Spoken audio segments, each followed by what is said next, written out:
D'autres questions? On va conclure. Je vais dire quelques mots. Je vais demander pendant ce temps que tous les gens de l'équipe Brain Team qui sont là me rejoignent autour de moi. Là, j'en vois dans le fond de la salle. Isabelle Mélict aussi. Alors, un petit mot en synthèse de ce qui s'est dit ce matin, parce que je sais que c'était l'attente de beaucoup d'entre vous. Je vais revenir sur la prochaine circulaire de labellisation. Donc, les calendriers, c'est mi-mai, fin mai, pour avoir la circulaire. On en a rediscuté ce midi avec Anne-Sophie Lapointe. Il y a quand même un petit point de réserve que j'ai, c'est qu'on va être entre la présidentielle et les législatives avec la nécessité d'avoir une circulaire signée par 2 ministères. Bon, elle me dit qu'elle a un rétro-planning auprès du ministère qui devrait le faire.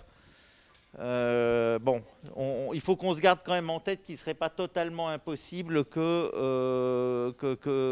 puisse y avoir un retard de ce côté-là. Nous, de toute manière, on prévoira de faire dès la sortie de la circulaire, donc je ne sais plus si la date avait déjà été... Oui, elle a évoqué le 20 mai, mais nous, on voulait prépositionner parce que nos agendas sont tous... je ne sais plus si on l'avait fait. D'accord. On va faire circuler une date dès maintenant pour que vous puissiez, pour une visio, hein, on ne va pas pouvoir se voir en présentiel, mais une date de visio pour que vous puissiez début juin la bloquer sur vos agendas. Si jamais la circulaire n'est pas sortie, on la repoussera pour vraiment travailler dans le dur. Ensuite, nous nous mettrons en relation avec chacun des coordonnateurs des 10 centres de référence coordonnateurs. Donc pour eux, pour vous qui n'êtes pas coordonnateur de centre coordonnateur, votre interlocuteur, c'est le coordonnateur. Et nous, on aura plutôt un lien avec ces coordonnateurs. Maintenant, comme je vous l'ai dit, on est bien sûr disponible pour des discussions informelles. Et puis, l'équipe de la filière est également disponible pour vous aider sur la constitution des dossiers. Mais la chose très importante pour moi, c'est qu'un échange direct avec nous ne doit pas être pour contourner le coordonnateur de la thématique, parce que sinon on s'en ressortira pas. Donc il faut vraiment que ce soit un travail qui se fasse ensemble. Donc nous ensuite, on vous accompagnera pendant l'été et au début de l'automne pour l'écriture du dossier, et nous rédigerons des lettres de soutien. Hein, comme je l'ai dit, il n'y aura que des lettres de soutien. La filière n'est pas là pour tirer dans les pattes de qui que ce soit. On est là pour soutenir tout le monde. C'est évidemment que ceux qui ont le plus d'arguments pour les soutenir seront... c'est-à-dire qu'on ne va pas inventer des choses. Mais, et on est également là, Anne-Sophie l'a rappelé, pour aider à soutenir d'éventuels points un peu faibles. C'est-à-dire pour éventuellement expliquer qu'il y a une petite difficulté, mais que c'est un centre en pleine progression, qu'il y a eu telle ou telle explication, mais voilà. Parce que derrière cette lettre qui sera jointe à chacun des dossiers, donc il y aura un dossier par centre coordonnateur qui comprendra les dossiers des constitutifs et les dossiers des centres de compétences. Il y aura accompagné de cela la lettre de soutien de la filière, hein, qui sera, vous en aurez tous connaissance, hein, il n'y a pas de secret, elle sera tout à fait transparente, par centre de référence, donc ça c'est une lettre globale, mais qui sera quand même un peu détaillée puisqu'on devra traiter le centre de référence coordonnateur et les constitutifs, pas les centres de compétences. Les centres de compétences sont remontés par le coordonnateur du centre. Et si les critères des GOS sont admis, les centres sont labellisés. C'est-à-dire qu'il n'y a pas, en tout cas la dernière fois ça n'avait pas été le cas et ça ne le sera probablement pas cette fois-ci, il n'y a pas d'analyse en jury des centres de compétences. Les centres de compétences, s'ils ont été retenus par le coordonnateur, validés par la filière, la DGOS se contentera de vérifier qu'il y a les 25 patients sur la file active BNDMR. Si les 25 patients y sont, ça passera, je dirais, comme une lettre à la poste. Si jamais ils n'y sont pas, là, ça peut valoir le coup de revenir pour nous pour expliquer pourquoi. Gros problème de BNDMR, c'est voilà, une activité qui se monte, mais il y a 20 patients en 6 mois et que voilà. Donc on pourra justifier ces choses-là. Ensuite, là où ça sera important que nous, on connaisse bien les dossiers, c'est qu'il y aura pour notre filière 3 experts qui seront désignés par la DGOS. Un coordonnateur de centre de référence d'une autre filière, quelqu'un qui sera nommé par le MESRI, donc recherche en général un PUPH mais très impliqué en recherche, ou un DR INSERM ou CNRS impliqué dans les maladies rares, et un directeur d'hôpitaux ou d'ARS. Et donc ces 3 personnes recevront tous vos dossiers, les étudieront et moditionneront.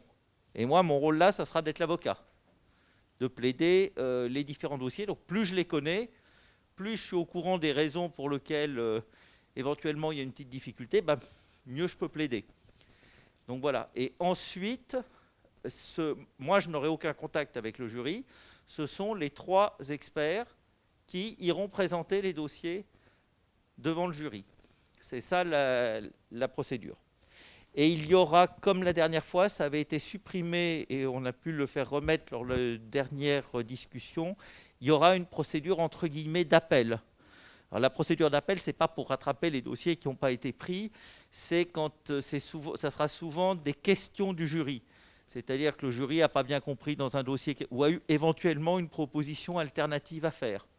Et à ce moment-là, le jury peut renvoyer le dossier en disant on vous demande des compléments d'information, ou on refuse la labellisation telle que vous la proposez là, mais si par exemple vous acceptez de faire autre chose, on peut l'étudier de manière favorable.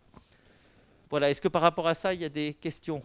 Oui. Dans certaines filières, en fait, il y a en amont de ça, il y a des...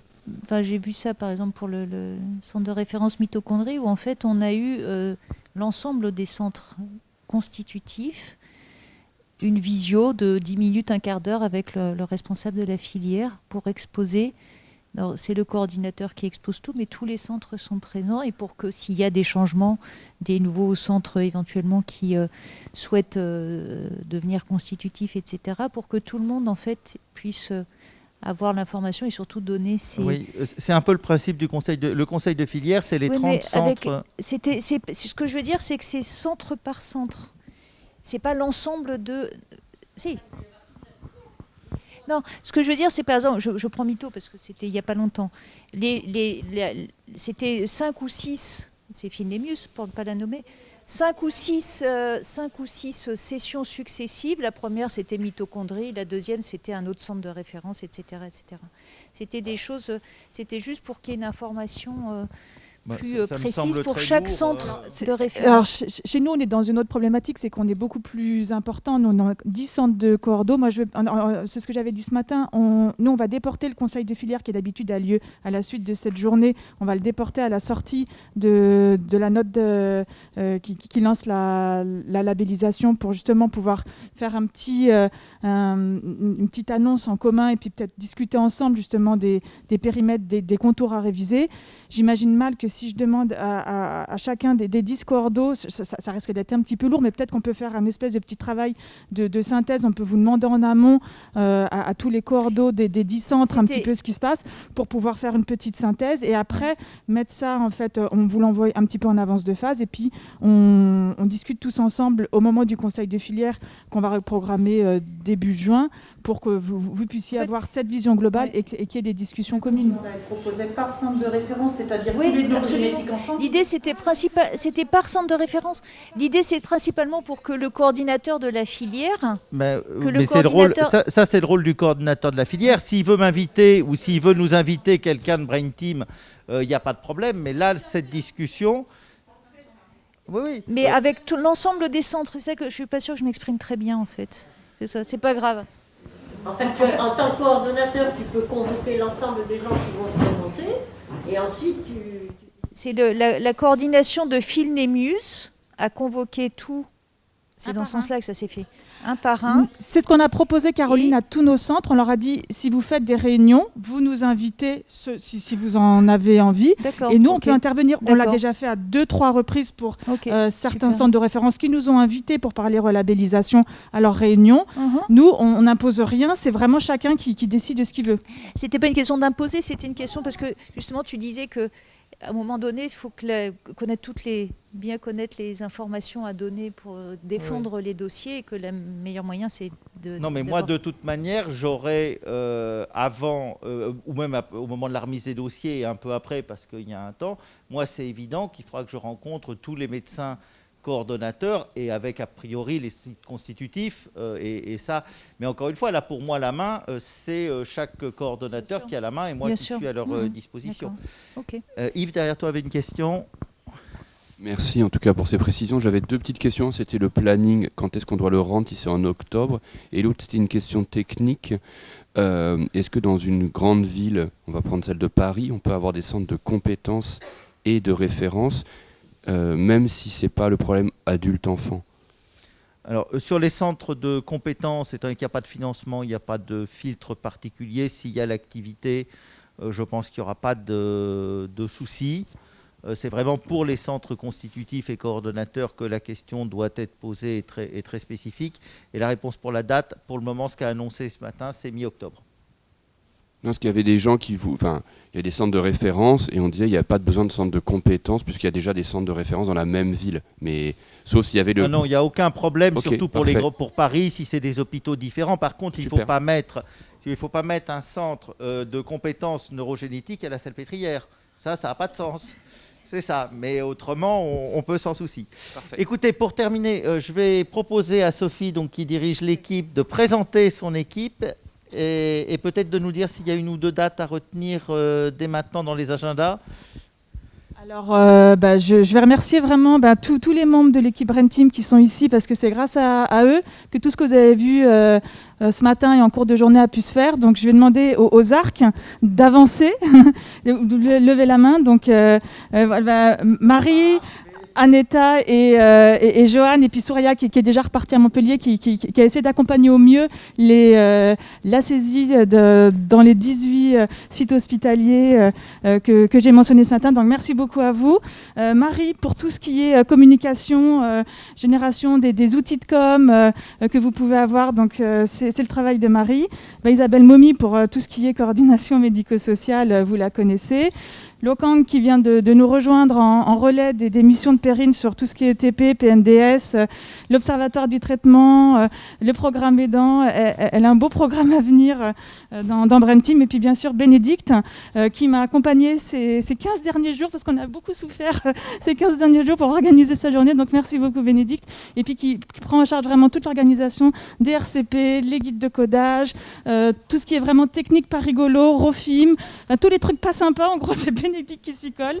Et franchement, vous pouvez lui dire merci, parce que c'est grâce à elle si tout fonctionne bien, au mieux en tous les cas qu'on aimerait. Puis merci Christophe pour votre accompagnement. Et puis désolé encore pour l'organisation un peu chaotique de cette journée. Merci de votre compréhension. On a dû faire des choix, mais on y est arrivé et je vous remercie beaucoup. Je vous demande de applaudir, voilà, parce que beaucoup d'entre vous sont venus me remercier en me disant c'est super, tu fais quel travail tu fais, c'est absolument super tout ce que tu fais. Si ça marche aussi bien, c'est parce que c'est pas moi qui fais le travail, c'est elles qui font le travail et qui le font remarquablement bien, et c'est un plaisir aussi. Voilà, et un lui, pardon. Et puis de savoir, voilà, moi j'ai beaucoup de chance, et d'avoir des gens avec lesquels je travaille en confiance. Et elles sont extrêmement autonomes. Elles savent parfaitement venir me chercher quand elles ont besoin de moi, et ne pas venir me chercher quand elles font mieux sans moi, et c'est parfait. Donc un grand merci, et puis un merci à vous tous de vous être mobilisés.